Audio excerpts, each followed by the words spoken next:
President Donald Trump started his G20 trip in Warsaw Thursday, delivering a keynote speech in the Polish capital, where he addressed North Korea's recent missile launch.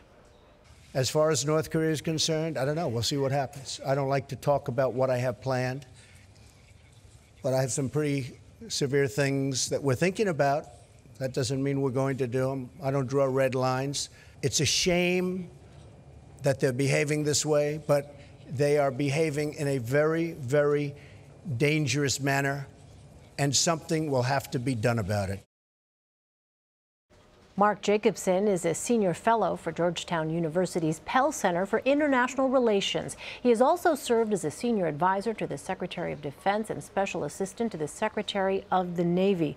So, Mark, North Korea's ICBM test has cast a shadow on the summit. The president is meeting with the leaders of South Korea and Japan to discuss putting pressure on Kim Jong-un's regime, but he'll be meeting with Chinese President Xi Jinping separately. Is that typical?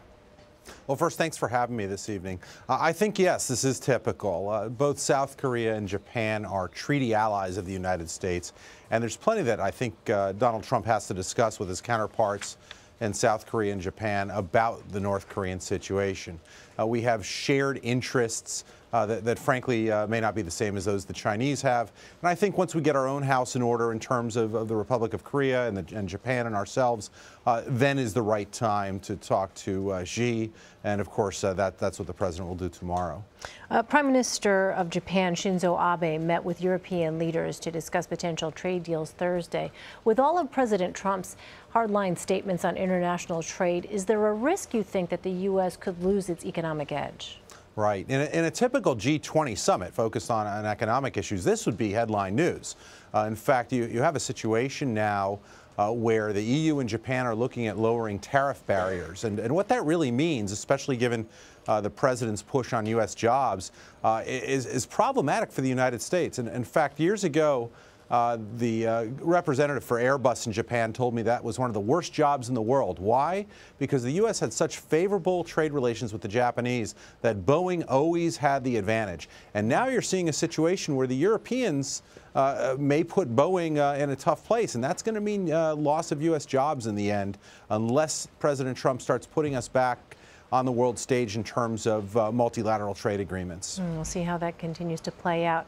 The president is also going to be meeting on the sidelines of the summit with Russian President Vladimir Putin. In his speech in Warsaw, the president said that he believes it was Russia who meddled in the 2016 election, then seemed to kind of add a lack of clarity, if you will, to that view. Do you expect, though, that President Trump is going to push Putin on that interference? Well, not if he continues to be inconsistent and pretty much go against everything that the intelligence community has been saying for months now. In fact, former Director of National Intelligence Jim Clapper said that there's absolutely no doubt that it was the Russians, and there's no doubt in any observers' minds who are paying attention to this that it was the Russians.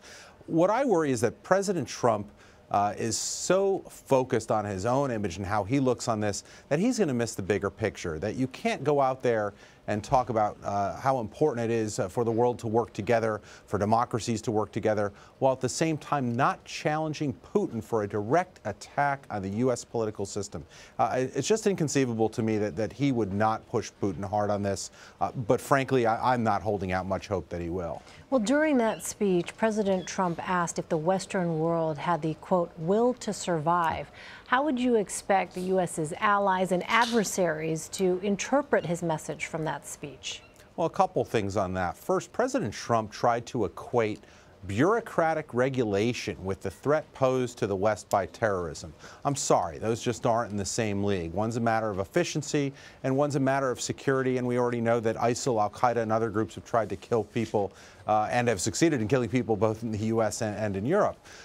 My concern, again, is more that President Trump doesn't have the will to make the hard decisions and confront what is the one remaining potential existential threat to the United States, and that is Russia. Going after our democracy, our government, our freedoms, and I think that's what worries me, that he does not have the will to be the leader of the free world. All right, Mark Jacobson, thanks very much, Mark, for your perspective. My pleasure.